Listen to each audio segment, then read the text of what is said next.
All right. Welcome everyone to Food Forests with Josh Smith, our wonderful and amazing speaker, and also somehow still humble speaker. He's going to be talking today about food forests. This program is brought to you by Tribes Extension and Rural Cap. My name's Emily Becker. I work with Rural Cap Grow, and the mission of Rural Cap is to improve the lives of low-income Alaskans. For Tribes Extension, their mission is to be the cooperative extension for tribes and improve food security and food sovereignty in Alaska. So welcome, everybody. All right, take it away, Josh. Awesome. Thanks, Emily. Hi, friends. Thank you so much for joining me and listening to me nerd out on a subject that I really care about. Today, we're going to be talking about food forests in Alaska. And mind you, my applications are some of my personal experiences. So I'd love to hear from some of your experiences as well. But yeah, without further ado, let's get into it. So to first start off with, I'm the owner of Bear Mountain Forest Nursery, my little hobby nursery, but I am a visitor on Dena'ina land. I want to pay forward my respect to the elders of past and present and the stewardship they've afforded in conjunction with this landscape since time immemorial. It's my sincere hope through Indigenous stewardship, leadership, and sovereignty, and with maybe a little bit of collaboration, we can secure the abundance of this land for many generations to come. So thank you for the opportunity to visit this land, and let's nerd out, you guys. This is basically, I'm an Air Force veteran, so every Air Force briefing I ever did was, I would tell you what we're going to talk about, I'd talk about it, and I'll tell you about what we just talked about, because we love redundancy. So that's kind of what I'm going to do. I don't know if I'm going to repeat myself on the tail end, but this is kind of an outline of what we're going to talk about, but of course, questions, or if there's interests that come up, we can definitely kind of, we can segue into other conversations wherever the interest lies. I'll nerd out about any subject here. So we'll talk about a little bit of my perspective of like growing up in the Fairbanks area and how that was challenging and why I became obsessed with food forests. I'll define what an actual food forest is and kind of define like some of the layers and how that applies to Alaska and how that doesn't necessarily, what applies in the tropics doesn't apply here. And then kind of go over some of the pros and cons, because a food forest may not be the option for everybody. If you live in Utqiagvik, it may not be the option for a food forest, but it's one of those things we'll discuss the pros and cons based off of your goals. And from there, we'll move on. So before I go into the next slide, I grew up in North Pole. I was a military brat. We moved up there when I was 9, and being a plant person and living in Zone 1 North Pole with if you were lucky, a 90-day growing season, it was challenging. But I saw the abundance of the forest because I saw like, I would never really thought inside the box as a kid. I always saw like, okay, well, I want to grow food, but I also love the birch trees and I love the high bush cranberries. Why can't we grow them all together? It was kind of interesting. As a kid, I had already formulated thoughts of what a food forest was, or a concept of a food forest, based off of what I was seeing with the local ecology. I saw the overstory of massive white spruce and birch trees, the understory of high bush cranberries. Occasionally I'd find a Saskatoon, sometimes find northern black currants. I would find different species. What else did grow up there? Oh, soapberries, things like that. Underneath that, I would find herbaceous things like nagoon berries or cloudberries. I'd find bog blueberries under the black spruce. It was just, I saw all these plants growing in layers together, and that kind of offered the perspective when I was a kid that you didn't have to segment every plant separately. Like, you didn't have to plant a row of just this plant and a row of that plant. My dad was big into the thinking that you planted things in rows based off of species, which there's nothing wrong with that. But for me, that's never how my brain like wrapped. That wasn't the concept I really embraced. And so it was something that I was kind of always inspired by the boreal forest when it came to food forests, and that's something that still inspires me to this day. But with that, we'll move on.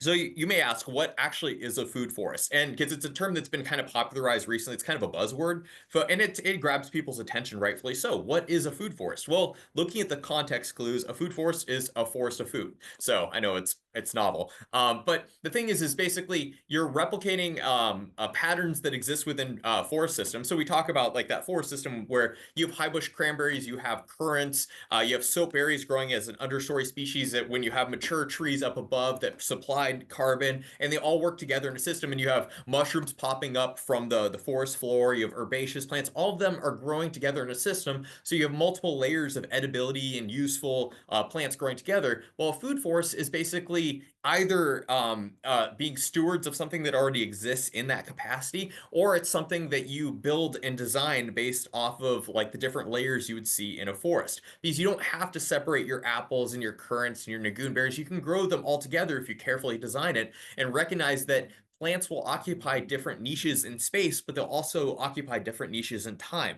And so I kind of alluded to that when it comes to design process, because when you go to plant a tree, like let's say you want to go plant a Korean nut pine in South Central Alaska, it is a great investment piece when it comes to being a long-term like pine nut you can grow here, but it takes 20, 30, 40 years before you'll ever have your first pine nut from that tree. So that's a long time to ever see sort of production. So that's a long-term sort of investment. So what kind of plants can you be growing in the meantime that produce food for you, for the local ecology, whether it's native berries or whether you're planting a haskap or raspberries, other plants you can grow in the meantime, taking advantage of that niche in time and in space until the pine starts to fill out. And then from there, the space starts to transition, succession starts to happen. So it's something else to consider when it comes to designing a food forest.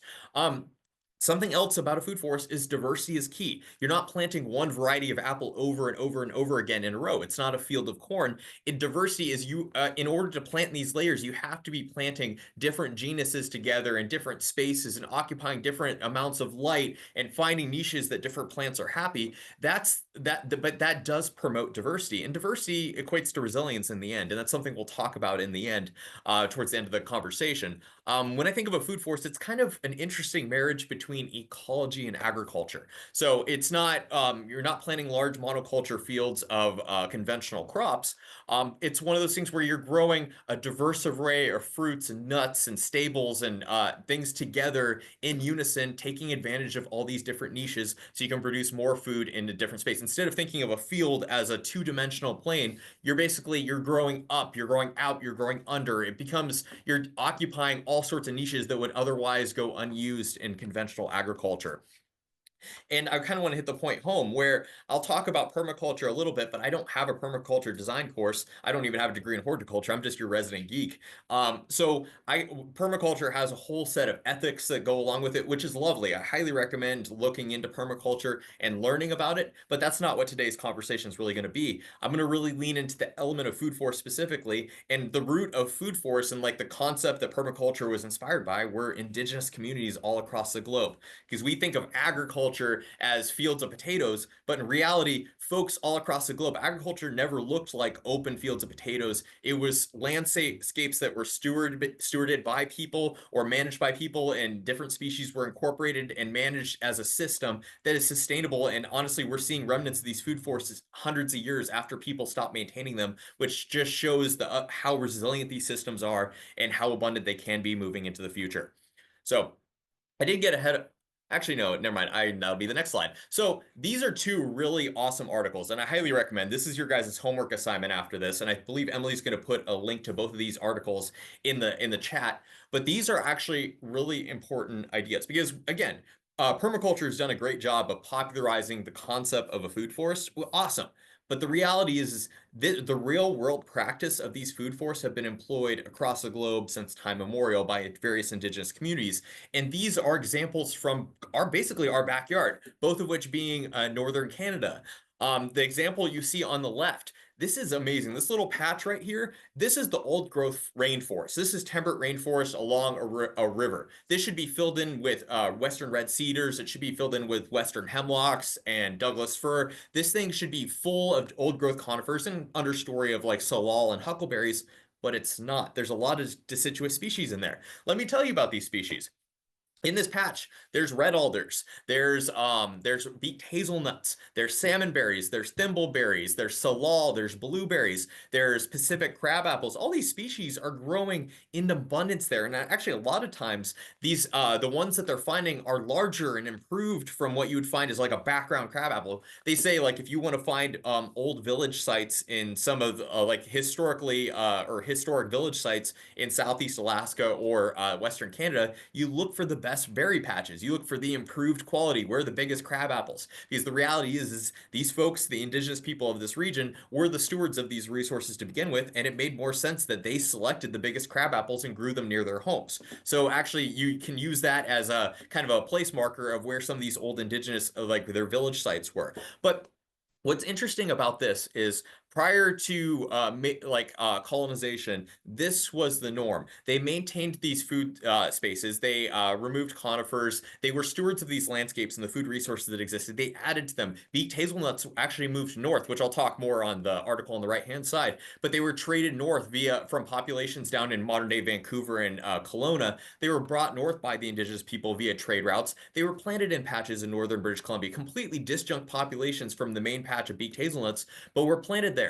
And they didn't, what was interesting is by what was it, I believe the mid 1800s to the early 1900s, a lot of indigenous people were removed from these sites, whether it was the boarding schools or whether it was the establishment of the Tongass National Forest or other basically government entities removing indigenous people from their land. So the thing is there was a certain point where there was no longer stewardship of this land. There was no longer, people were no longer going in maintaining, they were no longer cutting back conifer suckers. They were no longer coming in and doing the maintenance that existed within a food forest. But what's interesting is researchers are going in and they are still finding this abundance in Western Canada. They're still finding these weird populations of beaked hazelnuts growing. This patch, this hole in the forest still exists, and it's still fully abundant with an array and a diversity of food species, because what the indigenous people created here was a stable system of food. And so it kind of speaks to the nature and the sustainability of food forests. When you start working with ecology versus fighting it, it's amazing how sustainable that becomes. And so it's a remarkable example of, we think of a food forest as this new trendy concept. No, this was what folks have been doing since time immemorial. We're just finally catching up with the program. So I love these examples. Highly recommend reading the articles. The next one, though, this one is really interesting. In the vicinity of modern-day Hazelton, British Columbia, literally they named the town after the hazelnuts on the Skeena River Valley, which is not far from the Alaska border. They found this population of beaked hazelnuts, Corylus cornuta. It's so abundant in this community. They literally named the town after it, and they're trying to figure it out. So some scientists went in, they actually started genetically testing these hazelnuts.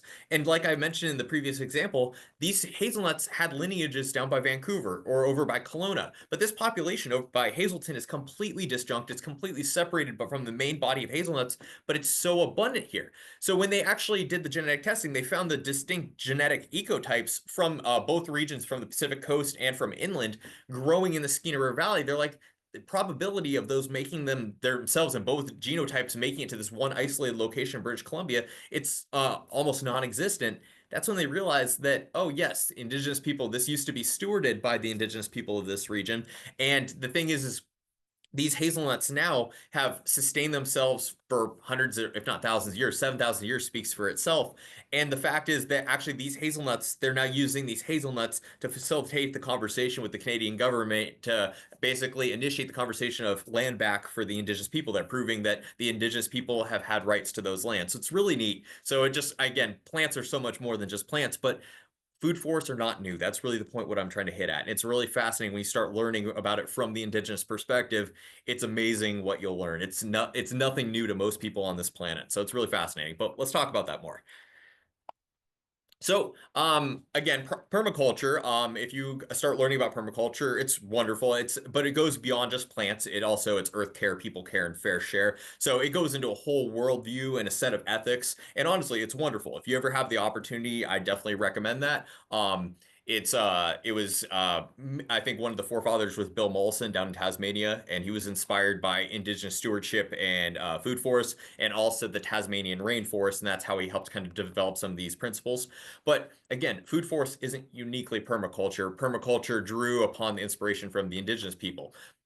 But permaculture did a great job of kind of spelling out what a food forest is for those who are not familiar with it. So when you look at a food forest, these are typically the layers you'd expect. And a lot of food forests have been planted in like tropical regions. So it's very easy to like hit every layer that we talk about here. Canopy layer, your big overgrowing trees, your canopy layer, your understory layer is the trees that grow slightly shorter underneath. Your shrub layer is going to be your bushes. Your herbaceous layer is going to grow back and then in our climate would die back. Ground cover, of course, it's going to cover the ground. Root layer, vine layer, and fungal layer. So In the tropics, it's very easy to hit each of these layers. Here in Alaska, there's a couple more considerations because we have to promote sun penetration, because sun penetration equates to energy reaching different layers, which is a food production, whether it's roots, whether it's leaves, whether it's berries or fruits. So it's one of those where we can't have a closed canopy multi-layer food system here in Alaska.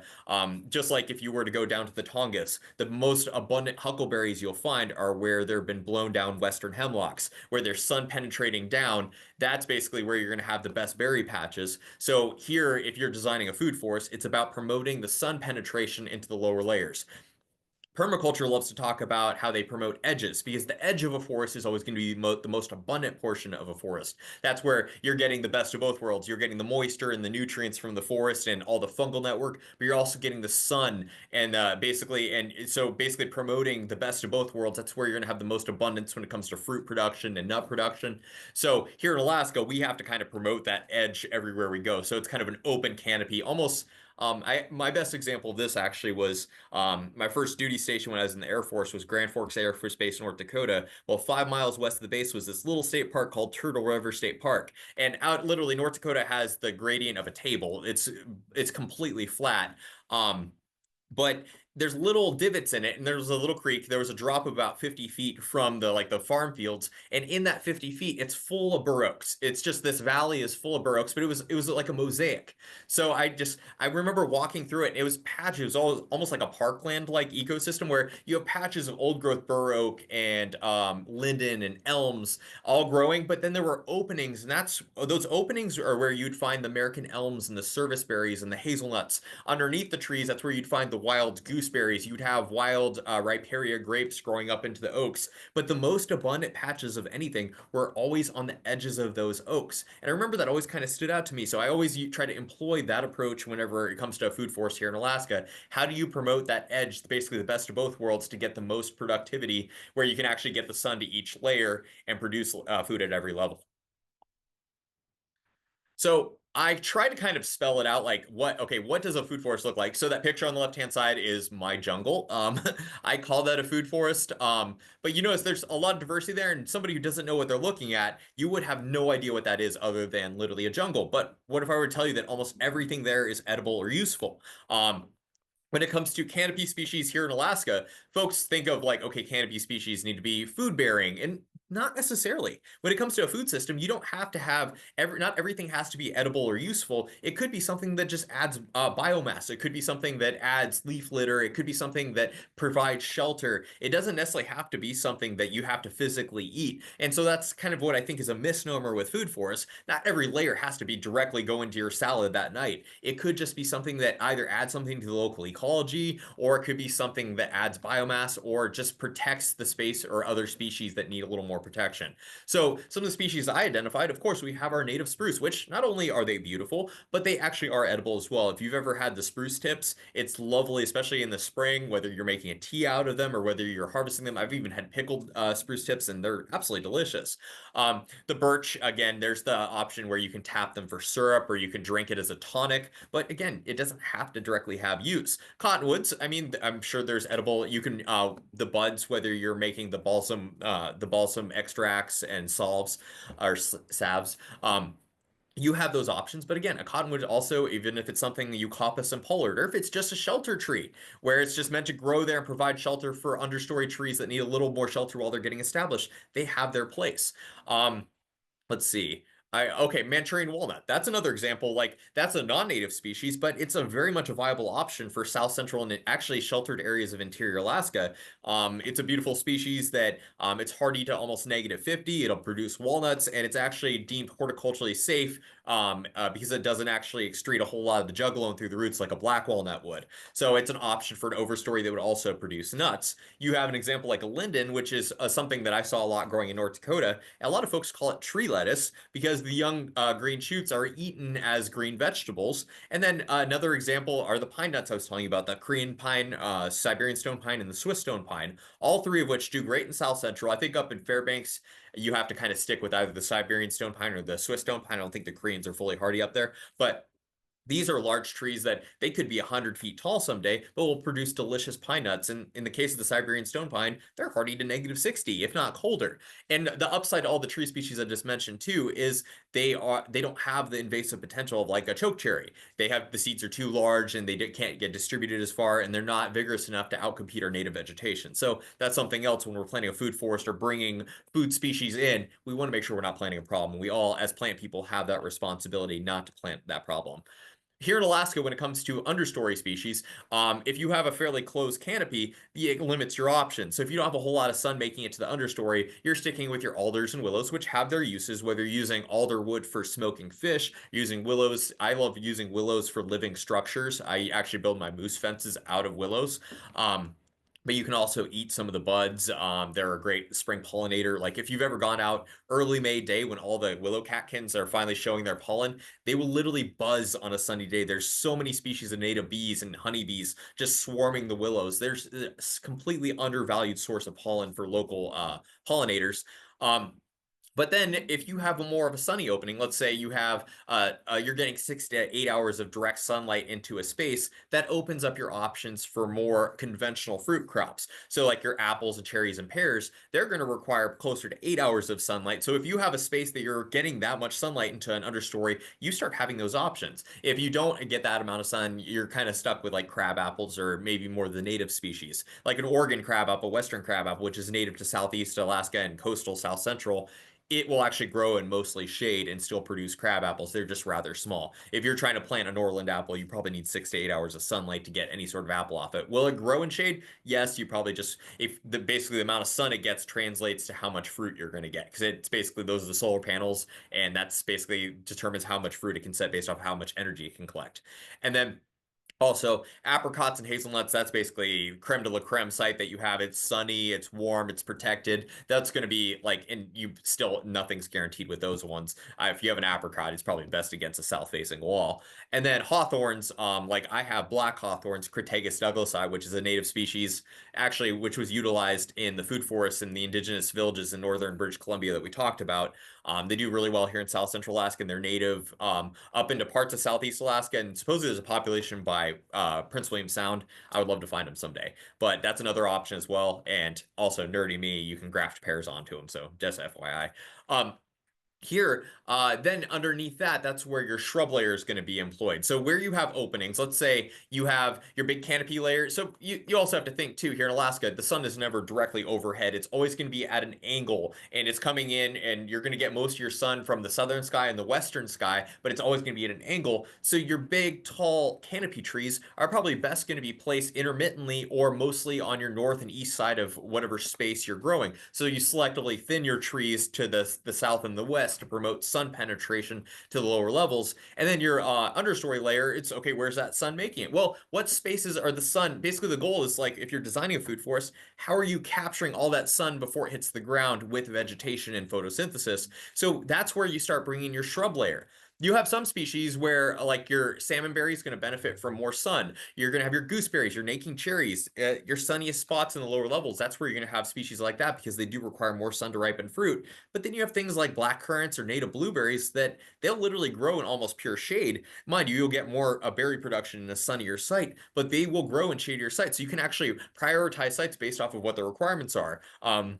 I know Northern Fruit Nursery out in Palmer, they started planting under their apple trees European species of black currant because black currants will tolerate 50% shade and still produce abundant crops of black currants. And now you're diversifying the crops in that same field of what would just be apples. Now you're getting a redundant crop that's not taking anything from the apples, maybe a little bit of extra nutrients or a little more mulch. But beyond that, you're able to diversify the plants within the same space. And that kind of just illustrates the point of what you can do when you start planting these polycultures or guilds, planting basically plants that work together. And I'll kind of talk on the three sisters here in just a moment as well to kind of hit that point home. Here in Alaska, we talk about the herbaceous layer. Think of the herbaceous layer as something that grows up from the ground and then dies back completely to the ground each year. So there's nothing woody about it. It is purely green vegetation that comes up. So that would be so think of like your cow parsnip, your angelica. It's funny, here in South Central Alaska, folks, like I asked one meeting or one briefing I did, I was like, oh, how many people have eaten cow parsnip? Not a single person in Anchorage raised their hand because it's one of those plants that it's kind of scary. It's with the Pheronocommons, people get burned with the phytophotodermatitis, so they're very careful with it. A lot of people hate it. A lot of people spray it with herbicide or try to burn it. Good luck killing it. Cow parsnips are extremely resilient. But I went to Southeast Alaska with my friend Yake, and they talked about how we asked that same question, and 3/4 of the people in their hand raised their hand that they've eaten cow parsnip. And mind you, as somebody who lives in Anchorage, that thought kind of scared me. But after I tried it, it was absolutely delicious. And it just goes to show that, like, something that's super abundant that grows all around, actually, if you can responsibly harvest it and you know what you're doing, it's a delicious green vegetable that will come back year after year. Gosh knows they're abundant cow parsnip here in South Central. But some of the other options, even if cow parsnip is not your thing, you have your stinging nettles, which are extremely nutritionally dense. They're extremely high in vitamin A, and they're actually delicious. And if you don't eat the stinging nettles, they're an alternate host for the Milbert's tortoiseshell butterfly. We've all seen the little orange butterflies in the spring. This is their alternate host. It's kind of like what milkweed is for the monarchs. That's what nettles are. So even if you don't eat them, you're providing a plant for the local ecology, and then they spread via rhizomes under the ground. And you could actually, I believe there's medicinal uses for the rhizomes, but the plants, it's a beautiful herbaceous plant that you can plant in almost pure shade and it's going to do fine. They prefer sunny openings. That's what they're going to gravitate towards. But it's a beautiful, basically spinach substitute that will come back year after year, regardless of what you do. It's a beautiful herbaceous species. And then there's species like watermelon berry, which actually, fun fact, I come to find out, um, the berries, okay, yes, they're sweet, but kind of gelatinous. The best part of the plants are actually the shoots in the spring, or if you harvest the shoots in the fall and you break them open, the pith inside is much more pleasant than the berries are. It's actually really sweet and delicious, and I'll just sit there and basically pull the pith out and just munch on it because it's way better. Again, thanks to my friend in Southeast Alaska, they're amazing. Watermelon berries are another example where they don't need a whole lot of sun and they're going to keep coming back year after year. And you can think of them as almost a spring asparagus. And also, like, going back to like the salmonberry and the thimbleberry in the shrub layer, they can actually be harvested as an herbaceous plant because actually in Southeast Alaska, they're typically eaten like asparagus would be. The young shoots that come up out of the ground, you harvest them when they're still tender, you peel them, they're eaten like asparagus as a fresh vegetable. And supposedly, if you eat the salmonberry shoots, they actually taste reminiscent of salmon berries. So it's actually, that's one of those dual purpose plants that it could be actually used in either capacity, or it could fit either niche. Some of the other species, of course, you have rhubarb, which again, everybody has. I use that as a just when in doubt, I plant a rhubarb because it's going to grow no matter what. And I happen to love rhubarb and it's going to come back year after year. Alaska will never kill it.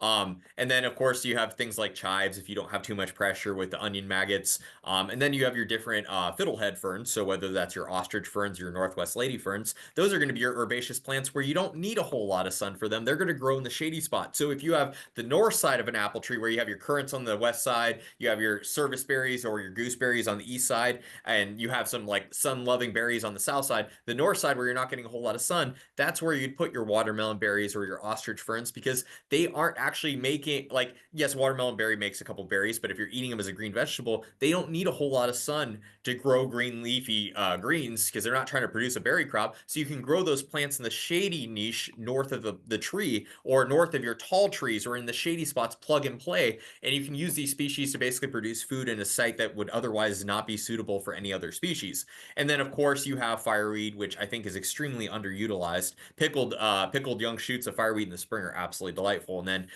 all the jams with the flowers and the honey, it's lovely. So we have lots of options when it comes to herbaceous layers. There's also lovage. There's all sort asparagus. There's lots of different herbaceous species that you can plug into a food forest. You just have to find out where they would be happy, and then you find those niches that exist among the plant species. And again, even if that niche is only maybe a couple years that it's going to exist, and then maybe it's going to get crowded out by something else, so then you get to decide whether you want to cut something else back or whether and use that as mulch, or whether you actually it's okay and succession could happen. And as basically that pine nut starts filling out, you're okay with losing your asparagus bed. So it's just kind of that trade-off. Food forest, again, you're occupying niches in space, but you're occupying niches in time as well. So it's a neat approach. It's something that, again, you're not looking at it as next year's garden. You're looking at it for the next 100 years of production. That's how you plan it. And it's actually not as overwhelming as you'd think.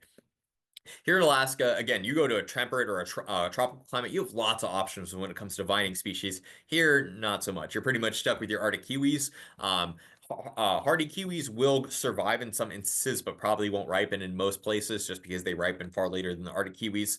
And then there are some grapes that will sort of grow, but most of the experience I've had with grapes here, at least in South Central Alaska, is they need a warm microclimate, so up against a building. So they may not be climbing your apple tree happily out there or climbing a birch tree, but they'll grow happily along the south wall of your house, and you may get some ripe fruit if you're growing a variety like Valiant or maybe King of the North. Up in Fairbanks, I know some folks are experimenting with grapes, but that's harsh climate. I think the challenges lie ahead for those folks, but I wish them the best. But again, vines are kind of that we don't have as many options in this climate, but that is a layer where if you have a birch tree, a canopy species, that's where you can take advantage of food producing species climbing up the tree, using the tree as a living trellis, but taking advantage of another niche that otherwise wouldn't produce any sort of food for you or the local ecology.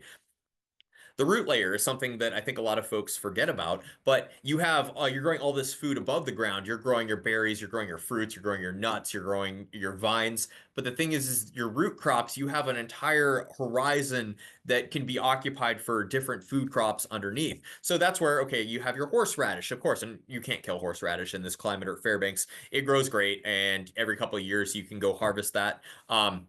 There's also your alpine sweet fetch, which is also locally known as the wild potato. Extremely important with many Athabascan cultures as a starchy root crop.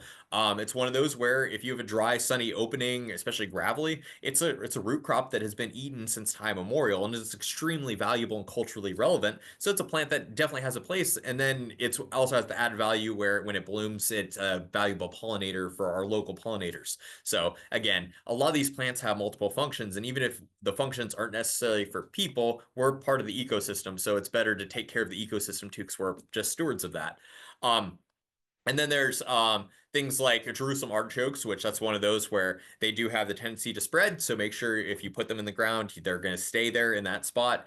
They're one of those that won't produce seed, so you don't have to worry about them running to your neighbor's house, but they will eat your garden in a hurry. So just make sure that that's the place you want them. I have a weird experience in Chugiak where they'll grow great for 3 or 4 years, then one year they just disappear. I don't know what that is, but I know some folks in Fairbanks who get them to come back every year. So maybe it's more of just a soil temperature thing or something going on with my soil. But beautiful species related to sunflowers and produce sweet tubers that are sweet and inulin. So they're very diabetic friendly, and they can be cooked like a potato. You just have to be careful and kind of test your levels when it comes to eating them, because their nickname is fart chokes, and they will tear you up if you're not ready. So, but they are extremely hardy perennial that's native to North America and can be used as a valuable root crop.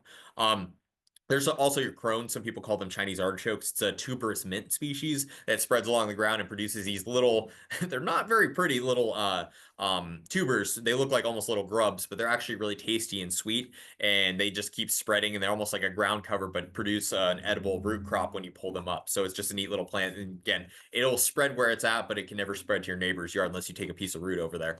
Um, and then there's a couple really important indigenous species. I'll talk about the Tlingit potato last because that one has a really interesting history. But we'll talk about chocolate lilies, which again, some people call that Indian rice or wild rice. And it's basically there's the lily has a little bulb underneath, but there's all these little bulbules that cluster around it, and it's actually eaten as a rice substitute. So it's one of those where there's wild meadows of chocolate lilies, whether you're going up in the Chugach or whether you're going to the tidal flats or anywhere in South Central or Southeast Alaska. They grow in abundance, and it's one of those where it's a wild forage plant. So it's one of those where they could easily be incorporated into a food forest system, especially where you have openings and wet meadows. That would be a natural like ground cover and root cover or root crop that you could grow in that space. Pacific silverweed, it's kind of one of those dual layers because that could be a ground cover. I guess I completely taught miss. I skipped over ground cover layer. I'm sorry, guys. It's like, wait, why haven't I talked about strawberries?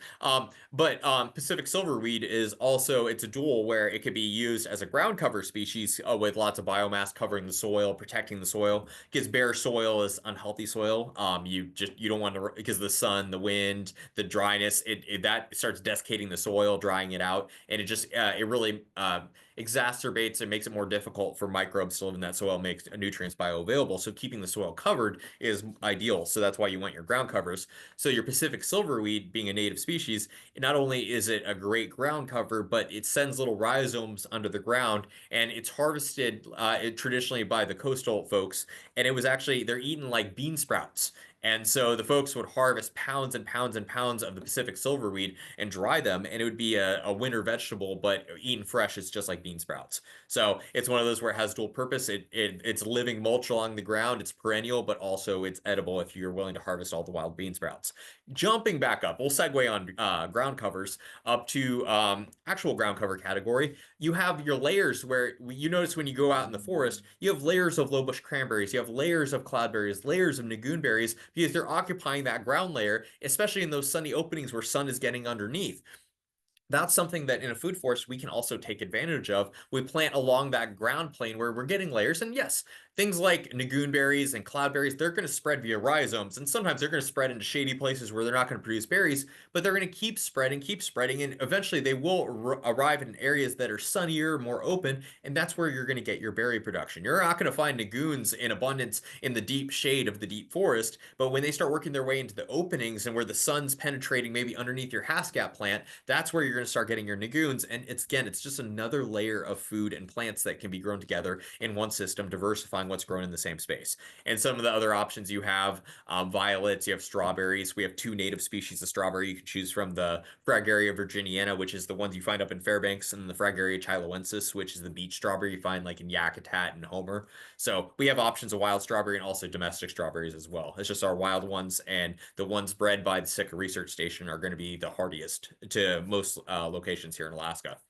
And then something recently recognized, but something that biologists are just starting to understand how important like the fungal layer is in the overall health of the boreal forest. It turns out like all the trees we see in the boreal forest are all interconnected with a mycorrhizal network in the soil. All the mushrooms in the mycelium literally connect from tree roots to tree roots. The trees exchange carbohydrates, energy they're collecting in the sun with the fungus, and the fungus allows the trees to extract nutrients from the soil that would otherwise be bio unavailable to the trees. And also because the mycelium, the little white tendrils of the fungus spread through the soil horizon and through the leaf litter, they'll connect from plant to plant. And there's evidence that not only will the tree roots graft, but sometimes that there could be an exchange of nutrients and almost like a glorified communication network going under the soil via fungus. It's super fascinating. And so we're just starting to understand the nuances of the fungal layer that exists within a food forest, whether it's connecting the trees or breaking down organics or making nutrients bioavailable and minerals bioavailable. But from an edible perspective in a food forest, this is where you can grow your mushrooms. So any boreal forest, you're going to find boletes, and there's lots of them. Some of them are delicious, some of them not so much, but you're going to find boletes. You're going to, shaggy means a more disturbed soil. One that you can do, I inoculated a batch of wood chips for my food forest, and I inoculated them with wine cap stropharia, or I think they're called giant stropharia as well. So beautiful mushrooms. I basically bought a bag of mycelium and mixed it in with fresh wood chips, and I mulched a couple trees. And not only did I start having flushes of the wine cap mushrooms all around my trees in this mulch, but then because I would always miss one mushroom where it would go to spore, and I caught it after the edible stage. It starts spreading up and down my wood chip trail through my food forest. So every time I get a rain in July or August, I have to start watching on the edge of my wood chip trails because I start having wine cap mushrooms spreading or popping up on the edges of the trail or in mulch piles in the food forest. And it's just kind of a neat little foraging thing where I can be like, oh, it rained a day later, time to go get the wine caps. And they're sneaky, they'll hide. But it's one of those where it's just another layer of edibility that I couldn't take advantage of that niche with a cabbage. I couldn't take advantage of that niche with soybeans or corn. But the thing is, the mushrooms are they're the decomposers. They're trying to make those wood chips into soil, essentially, breaking it down into more usable elements. So the thing is why not take advantage of that layer? And whether it's native or wild occurring mushrooms that come in and use that space, or whether you're introducing one, you could be growing food at a different layer, and it's just diversifying what you grow. So, but that's the thing. Like a food forest, does it have to incorporate all this? No. And would a food forest look the same in all places? No. There's some parts of the interior where food forests, like over a canopy species, may not be your best bet. A food forest could just start at your shrub layer, could start at your understory layer, and you just work your way down. It doesn't have to have every layer. It's just trying to take advantage of applying polycultures and different species growing within the same space to grow more species within that space within niches of space and niches of time. So hopefully that makes some sense. So these are just a couple of my examples of some neat plants that we can grow here in Alaska and some different approaches. I talked about the Manchurian walnut, Juglans manchurica. The one you have on the left-hand side of the PowerPoint, those were grown in Fairbanks. Those were ripened at Claire Lammer's orchard in the hills above Fairbanks. And not only did they ripen, but those nuts are actually currently stratifying in my fridge, and we're going to try to grow them. But this is an example. Then in the background of that picture, those are all bog blueberries growing from seed. So again, taking advantage of growing different food plants from seed. That's actually, I highly recommend if you want to grow a food forest, learning to propagate some of these plants from your neighbors, whether it's cuttings or via seeds. Incorporating native species by collecting seeds, highly valuable. It makes it a lot more affordable to plant a food forest and play around with it. But these Manchurian walnuts are going to be eventually a canopy species, and I would like to plant one or two of them at like the Robarczyk Agricultural Project in Palmer, which we have a food forest, a demonstration one that we're working on, and then different food projects around the state of Alaska. We talked about pine nuts. Well, that middle picture is Pinus coreensis, or your Korean nut pine. It's a white pine relative. It grows over in East Asia. And fun fact, most of the pine nuts you buy in the stores are actually from this species, wild harvested in Korea, China, and Siberia. This species, it produces large stands throughout that region. It being a white pine species, they get to be massive trees. Some of these trees are well over 100 feet tall, and they can produce every couple of years, they'll end up with a mast year where they'll produce an abundance of pine cones and tons of edible pine nuts that are actually large. They're like the size of my thumbnail, and they're actually sweet. You can eat them raw, roasted. You can grind them up into a meal. You can extract oil. They're extremely valuable.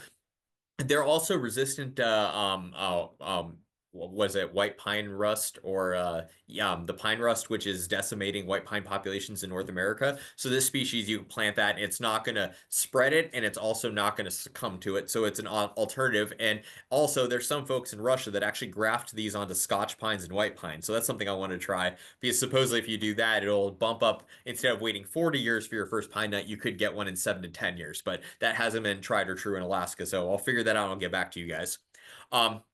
The one on the right is actually a neat approach, because we talk about growing all these different foods and plants in Alaska, but some of these are not native, and so then you run the risk of planting invasive species. So if you're ever in doubt of could this be invasive, you're always best kind of exercising some caution. Maybe don't plant the plant that could spread into your neighbor's yard and into the green belt.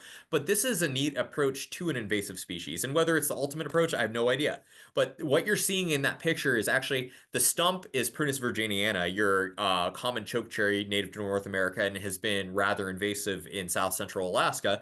What's grafted onto it is Prunus salicina, also known as your Asian plum. So we grafted a plum onto a chokecherry at the Matanuska Experiment Farm, and you can see the results. So is it long-term? We don't know.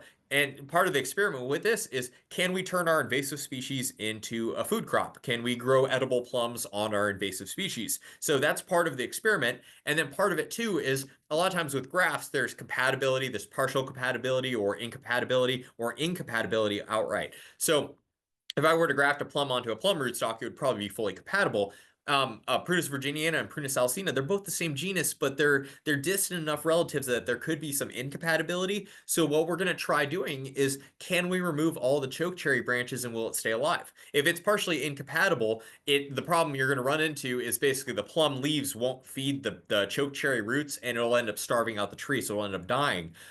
You can graft a pear onto a cotoneaster, and if you leave a couple cotoneaster branches, known as nurse branches, on there, you'll have a beautiful pear tree for 80 years that's 6 feet tall and produce a bunch of pears. But if you remove all those cotoneaster branches, it dies within 3 years, because the pear does not feed the cotoneaster roots. It's the same with the plum and the chokecherry. We don't have that answer yet. So we're starting that experiment now, but part of that experiment too is, can we graft over it with plums, and will it actually be a suitable rootstock, and will it be long-lived? Can we get plums off of it, and can we remove all the chokecherry branches? Because again, if we remove all the chokecherry branches, it means it's not going to spread more chokecherries into our wildlands, and we're producing plums in the process. And then this is more especially like maydays.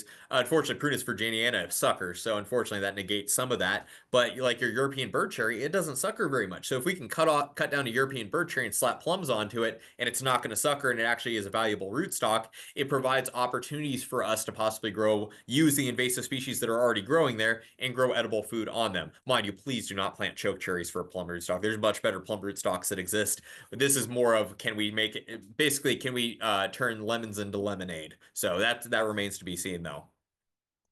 So We talked about like, okay, conventional crops that we can bring into spaces and grow them within our spaces. But the something I really want to hit home here in Alaska is we have so many beautiful native species that are edible, that are useful, that benefit the local ecology, that I feel like it's a crying shame if we're not incorporating a lot of them into our spaces, whether we're using them for biomass, whether we're allowing them to bloom and provide pollen for our local pollinators, whether they are a mulch crop, whether we're feeding our goats the plants, or we're just or their leaves are dropping, becoming biomass for the rest of our plants. We're using them as mulch. The thing is our native plants have been here for thousands of years. They're very well adapted, and actually that's part of the resilience piece as well when it comes to food forest. So on the left-hand side, you have Rubus articus, also known as your Nagoon berry. These are the hidden gem. Like you find these, they taste like sour raspberry candy. They're one of my favorites. And honestly, when people find a patch of Nagoon berries, they don't admit to finding a patch of Nagoon berries. They're what Nagoon berries? Because they're kind of a precious commodity in a lot of places, unless you live in Gustavus. Um, but it's one of those where, come to find out, people think, oh, they're very specific where they have to grow in very specific site. I always find them in like old glacial gravel and till, like old glacial moraines.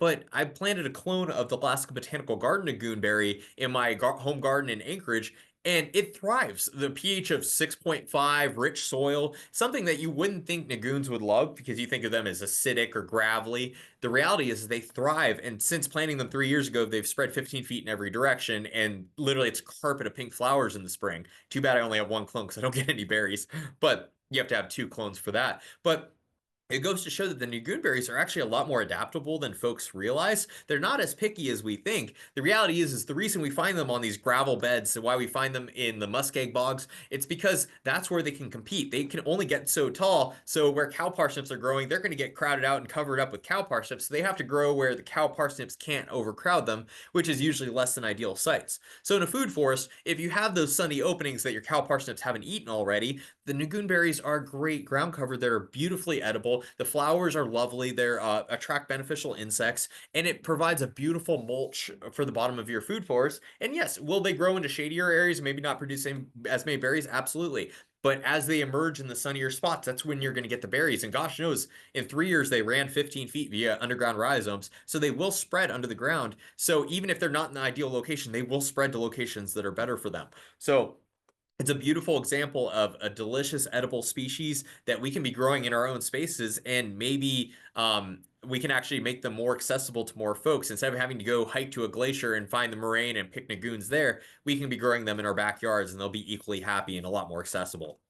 The one in the middle, I love this story. These are the Tlingit potatoes. These are a close relative of the Ozette potatoes from the Maka Nation down in Washington, and then the Haida potatoes from Haida Gwaii.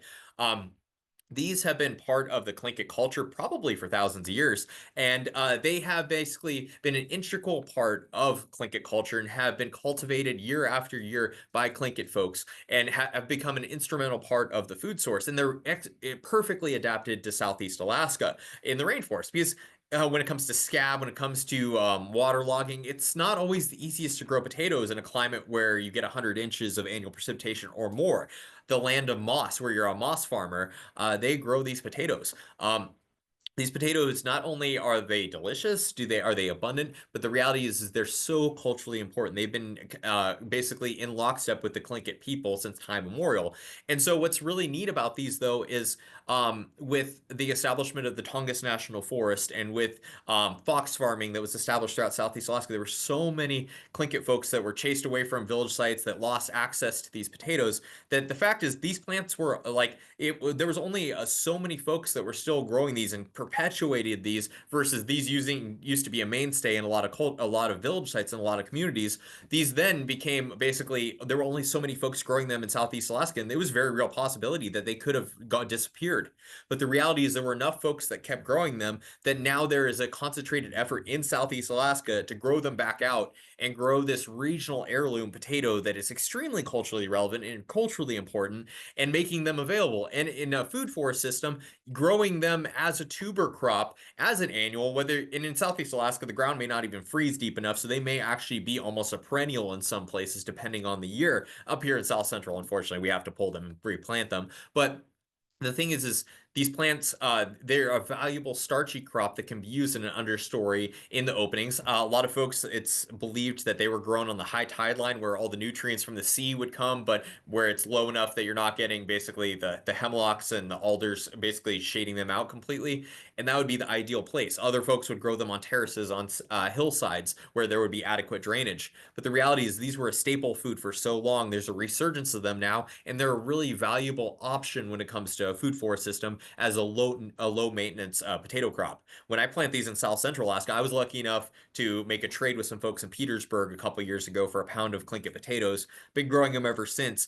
I literally first week of May, because they're a long season potato, I dig down to wherever the ground's frozen. I take the Tlingit potato, put it on the frozen ground, bury it, and I one year, I think it was 2022, some of my Tlingit potatoes were almost a pound and a half each.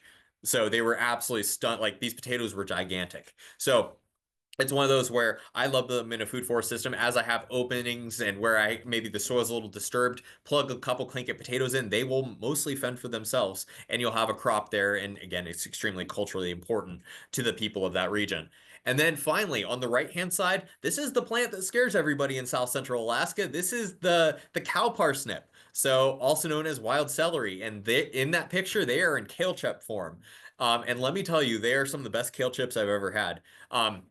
Mind you, this is one of those plants that has to be respected. As somebody who was horribly burned by the Pheronocomons back in 2019, you know, the really hot summer where it was nice and sunny, and I was walking through the cow parsnips, I was getting a new garden bed ready, I pulled roots out, I scratched my chest. It took almost 8 months for the scars to heal. But the reality is that plant, it's extremely abundant. It grows year after year. It's a carrot relative. It's in the carrot family. It's related to parsnips. People demonize this plant because of the Pheronocomons. The reality is you can get phytophotodermatitis from touching a parsnip plant because it has the same compounds in it, just in the lesser degrees, but it can be more concentrated from year to year or less concentrated based off of the weather and the growing conditions. The cow parsnips are the same way. Typically, they will have Pheronocomons, but if you know when to harvest them different times of the year, every part of the plant is edible and useful. From the fresh green seeds, which if the seeds go too far, they're not my favorite. They're very high in volatile oils and they're very, very pungent. That's the nicest way I can put that. But when you have the green seeds, it's kind of like a combination of anise and garlic and can be used as a seasoning. The leaves can be either harvested when they're young and can be sauteed, or that's when you can make them into kale chip form, which is absolutely delightful. Or you can eat the stalks and you peel the stems and can eat it as like a green vegetable. You just eat it and try not to wear it as lipstick because, again, your outer lips are going to be more exposed to sun than your tongue. Hopefully you don't get a sunburn to your tongue. You're probably doing something wrong. But in kale chip form, we harvested because cow parsnips, they grow throughout South Central, Southeast, and then there's populations up in the interior. And then I understand there's cow parsnips by Pilgrim Hot Springs on the Seward Peninsula. Correct me if I'm wrong. But the thing is like in these kale chips, they grow through their initial cycle. They grow up, they send their flower spike up, they produce their seeds, and you think that's the end of it. But in reality, there's a second flush of leaves that come up underneath that are still green there in the fall. Well, these were harvested from those leaves. It was mid-September in Wrangell, and mind you, I'm very cautious as somebody who's been burned by this plant. I respect it, but I'm very cautious of it. And my friend Yesh pointed out, like, okay, we're going to make kale chips out of these. So we sprayed them with a little bit of olive oil, some garlic pepper or some garlic salt, and a little bit of black pepper. And we baked them in the oven for a little bit of time. They crisped up nicely. And I was like, oh, I'm nervous. And and they were like, we're inside the house. Josh, you're not going to get burned by the sun. There is no phytophotodermatitis coming your way. Just eat it like it's a kale chip. And I did. And it was remarkable because I was expecting it to just be really strong and inedible. It tasted like a kale chip. It was crunchy. It was satisfying. And what was neat about it is it had a peppery note, but we didn't add that much black pepper. It tasted like it had more black pepper than it did. And that was actually from the plant itself. So I could have eaten bowls of them. They were delicious. And especially knowing how abundant they were all around South Central Alaska, all around Southeast Alaska, I'm beginning to understand why they were such an important vegetable to so many indigenous cultures. And I think a lot of folks in South Central, if we can learn to respectfully harvest plant, learn the plant and learn the proper way to harvest it, we have an extremely abundant vegetable source that grows in most of our backyards. And actually, I think it has a lot of value in a food forest system. It's just one of those where probably don't want to plant it where the kids are going to be playing or without teaching the kids the respect for the plant that's due.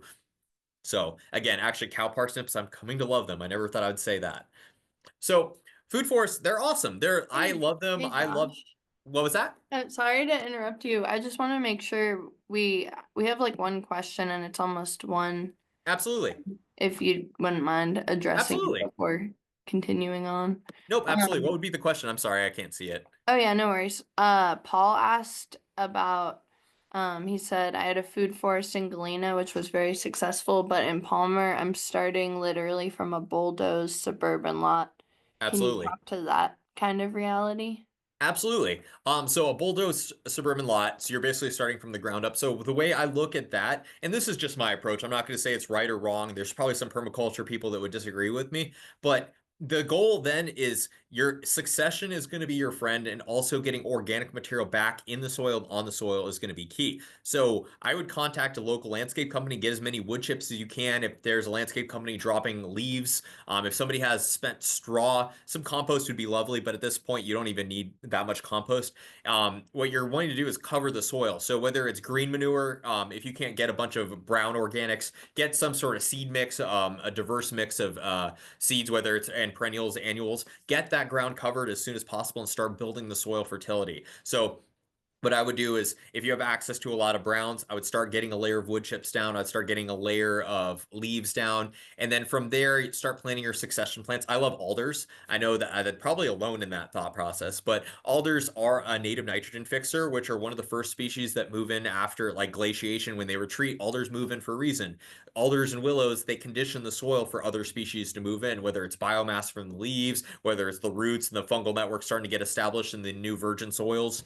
I would start planting species like that, or you could plant species like sea buckthorn that would have the same process. It would fix nitrogen and start building the soil fertility. You could do our silverberry, species like that. And then species like sea buckthorn, it's successional species, so you could plant something that gets taller, whether it's alders or cottonwoods or birch or apple trees, pear trees. They'll eventually shade out that sea buckthorn, and once sea buckthorn shade out, it dies. It doesn't stand a chance. It needs full sun. So you can view it as kind of it'll help build the soil up, or you cut it back and use it as a mulch crop. You plant these species. That's how I look at the alders. I grow them up and to start building the soil, and then every couple of years I cut them back and lay them back down, and I'm just basically starting to cycle those nutrients. And then start getting your longest lived trees planted in your north and east locations of your property. If you in Palmer need a windbreaks, consider that. How do you plant that buffer to protect the best from the Matanuska or the Knik winds, depending on which one you're impacted by? And just start building your soil first and foremost, and then from there, that's when you start basically planting in your niches in space and niches in time, and realizing, okay, how big will this apple tree be eventually? Okay, what can I grow in the meantime that gives me production while this apple tree gets established? What can I do that complements the local ecology, that could bring in beneficial insects that eat aphids? And so you can basically be taking advantage of these spaces. You plant something like a raspberry, well, you'll get fruit production next year. And by the time your apple tree is shading it out, your raspberry's already spread 10 feet that way. So it's one of those where you can start considering it like that. So, but I think the first step in a bulldoze lawn is you need to start building that soil, which is going to involve a lot of organics. So did that answer your question? Sorry, I can't see the chat right now. Thanks, Josh. Okay, People are also asking about sourcing Tlingit potatoes, absolutely. like in the Anchorage area. So what I will say is Alaska Mill and Feed, they don't carry the Tlingit potatoes, but they carry the Haida potatoes, which are very, very, very similar. With Tlingit potatoes, you're probably going to have to trade with some folks. If anybody reaches out to me and you're in the area, I could probably get you one or two that's really sprouted out if you want to try growing them. I don't have cold storage, so mine always, they have 1 foot long shoots, and I just basically plant the potato and run the shoot under the ground, which it doesn't seem to hurt the plant. But I have some extras, so I can definitely share within the community as well. But it's going to be basically right now, the big focus is growing it out and getting it back to the folks that need them. So like for me, like I'm growing them and I'm hoping to get them specifically to like the Native Heritage Center. And because again, these plants, they're cool for me, but there's cultural connections with folks that have been denied that access as culturally relevant food for a very long time. So the priority has to be with getting them their potatoes first, and then from there growing that heirloom among us. If we can all be growing it and then giving back to communities, that would be the goal. But so it's with the Tlingit potatoes, there isn't really a commercial source. It's going to be, you're just going to have to trade with folks that have them. But the Haida potatoes are an alternative that you can get at Alaska Mill and Feed in their potato bins, and they're very similar. So a similar trade route, similar history, just with Haida Gawai versus the Tlinkits in Southeast. Thanks. Absolutely. Chad is asking if horsetails can build bare soil. They can. The thing is the way I look at it is any organic material is going to build the soil in some capacity. And so horsetails have lots of silica, but the thing is there's still there's still carbon that is being locked up in some, even though horsetails shrivel up to almost nothing, they are still building the soil. They are still stabilizing that soil and building that soil, covering that soil. So that is still a net benefit. And actually, a lot of folks hate horsetails. I actually really enjoy them. Mind you, I have geese, so the geese do all the weeding of the horsetails for me. But they are the destroyers of horsetails. But no, the thing is any green plant, if managed, or if you're a steward of that landscape and you're managing it appropriately, any plant will build that soil potentially.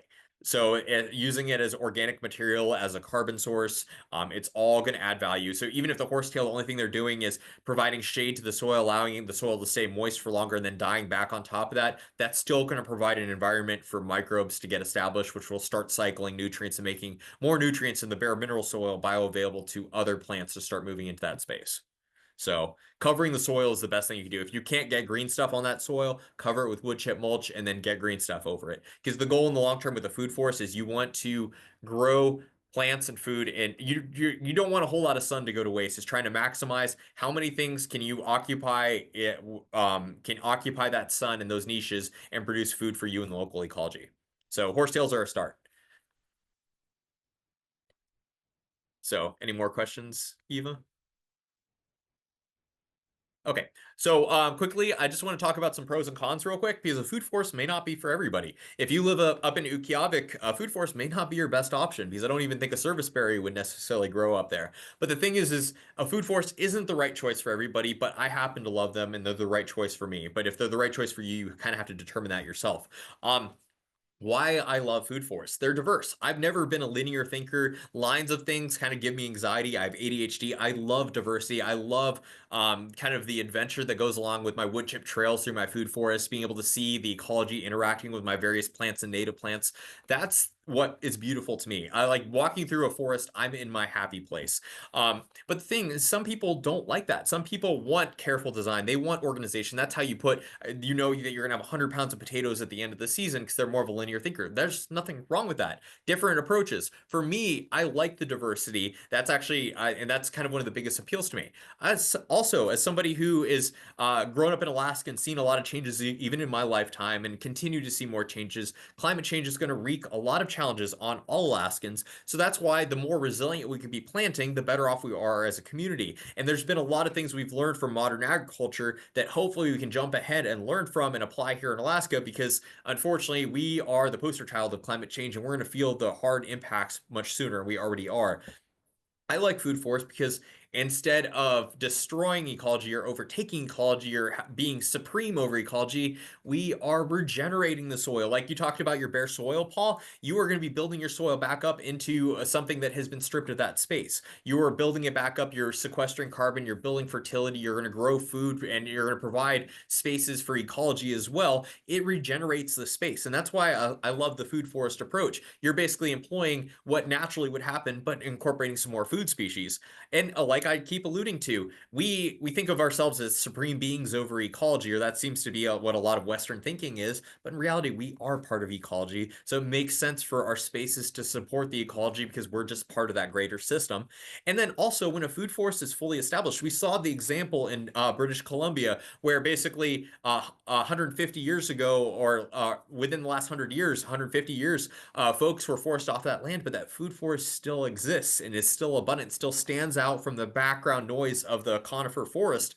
The thing is once they're established, if you basically work with ecology versus fighting it, it creates a system that's actually rather sustainable. And will there still be succession? Absolutely. But it doesn't require a whole lot of input from us. Yes, does it require some time? Absolutely. But it doesn't require, it's not as intensive as if you're having to weed a garden once a week in order to get cabbages. It's one of those where once your gooseberries have gotten established underneath your apple tree, there's not a whole lot of space for some other weed to work its way in and take over that space. You've already filled in that space with green things. Not a whole lot of sun hitting the ground now for something else to take hold. So it's kind of a neat, I like that approach. I view it as lazy man's gardening, or at least that's my approach. Thing is, though, with a food forest, instead of like what are you planting this year and what are you going to harvest this fall, a food forest is what are you planting here and what are your grandkids going to be harvesting in 100 years. The thing is in everything in between, whether it's next year, in a decade, 50 years, 100 years, you're occupying niches in space, but you're also occupying niches in time. So there's some things where I plant a Korean nut pine, I know realistically I'm going to be an old man before I'm going to be I'm just going to be pointing at the pine goes like, oh, I remember when I planted that one day. The thing is like it's going to be take a long time for the tree to actually ever produce anything. And so some folks like the long establishment is just not very desirable. But for me, that's kind of the part of the allure to it, creating something that's sustainable that will outlive me. It also requires careful designing. If you go plant all your Korean nut pines on the south side of your property in Alaska, you're probably not going to be growing a whole lot other than maybe fiddlehead ferns because you're not going to have a whole lot of sun. So you have to plan where is your sun going to be penetrating. So part of permaculture, they talk about observing your space. Where does the water settle? Where does the sun penetrate at different times of the year?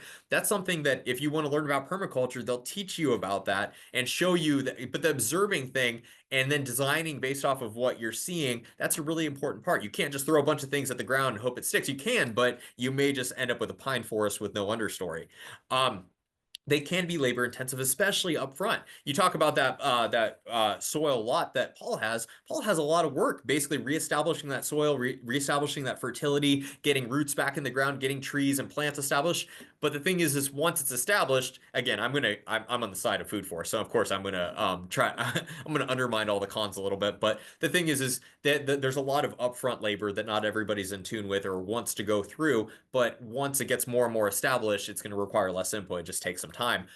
For some folks, again, they want that linear, like row of cabbage, row of lettuce, row of carrots. This is almost like chaos gardening, but there's something, it's like walking into the forest. It's not chaos. It's all a system of plants occupying niches and spaces and time. I find that absolutely beautiful. But for some folks, it would be chaos. And walking down a trail of cow parsnips may give a lot of folks anxiety. So it's one of those where it may not be for everybody, and that's perfectly okay. Something else like why permaculture can't really just go take over, or like food forests aren't being used in lieu of like farmers fields, because the reality is like our big staple crops, whether we're talking about wheat, we're talking about barley, we're talking about large scale potatoes, we're talking about soybeans or corn, they don't really have a place other than maybe small patches in a food forest. You can create an awesome marriage between the two of them when you start doing alley cropping, where you grow perennial tree crops and rows in between your annual crops. But when it comes to an actual true food forest, you don't grow a field of wheat. So that's one of those where some of your cereal staples may not have a place in this system. So it may not have an application on a larger scale, or does. Folks haven't quite figured that out. Capitalism and food forests haven't quite figured out how to work together in that capacity yet. And then one of the biggest things is everything nowadays is about mechanization and machinery, and how do we get in, and how do we till the soil, and how do we seed. Thing is, with the food forest, machinery doesn't really have much of a place. There's chainsaws, there's wood chippers, there may be small scale excavators that come in for earthworks and things like that. But in reality, a food forest, there's machinery is going to destroy the system or damage the system in a way that isn't desirable. So for folks who want to grow large scale like commercial crops, a food forest may not necessarily be their approach, because you need mechanization for something like that, or at least that's how the modern world rolls. That would not be suitable in a food forest system. So for me in Chugiak, I have a food forest in my front yard. I love it. I wouldn't have it any other way. Is it right for you? Only you can decide. So with that, are there any questions? I don't want to hold up anybody too long. I know that was a lot of rambling. No, that was awesome, Josh. Really, really great to think about. Also, I think it's just the best time of year, like March. There's still sort of time to think and dream before you have to do a million things. So this is like the perfect time for this presentation. It is. Oh, Callan has a question. Go ahead, Callan.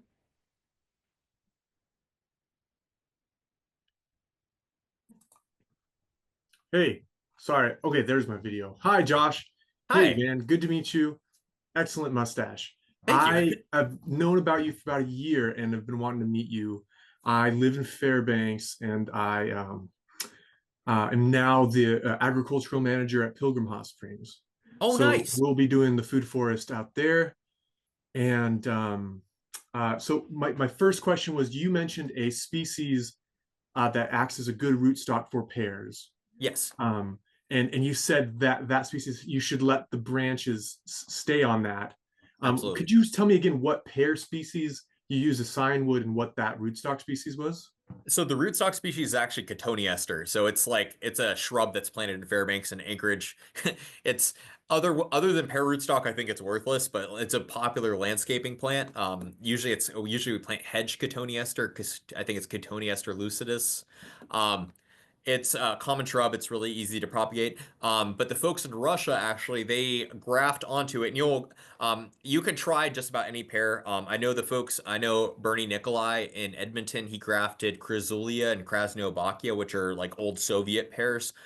He grafted them onto Cotoneaster, and he got almost 3 feet of growth on his first year growth shoots, so they grew well. But the thing is, literature out of the former Soviet Union talks about how if you graft a pear onto Cotoneaster rootstocks, it will produce a dwarf pear that only gets 6 to 8 feet tall. It's especially precocious where you have larger fruit and larger quantities of fruit. The tree will require to be staked because it's on like the most dwarfing rootstock a pear could possibly be on, but you have to maintain the nurse branches. So they recommend you maintain at least 4 Cotoneaster branches on the base because the pear does a terrible job of feeding the Cotoneaster roots. So I want to actually try that. I did one experiment because my goal is always getting Asian pears to survive in South Central, and unfortunately we don't get the heat units. So I grafted an Asian pear onto Cotoneaster and actually got it to overwinter. Mind you, it ended up fizzling out, so may have been some delayed incompatibility, but it actually grew its second year outside, which was really exciting. So I actually think it helps induce a little bit of dormancy and actually early ripening as well.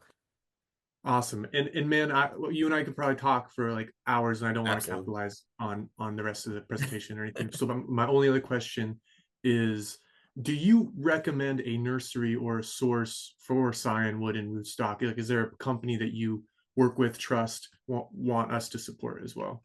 Um, I'm a big fan of local. So I actually I talked with or I actually bought a lot of my apple sign wood from Boyers last year.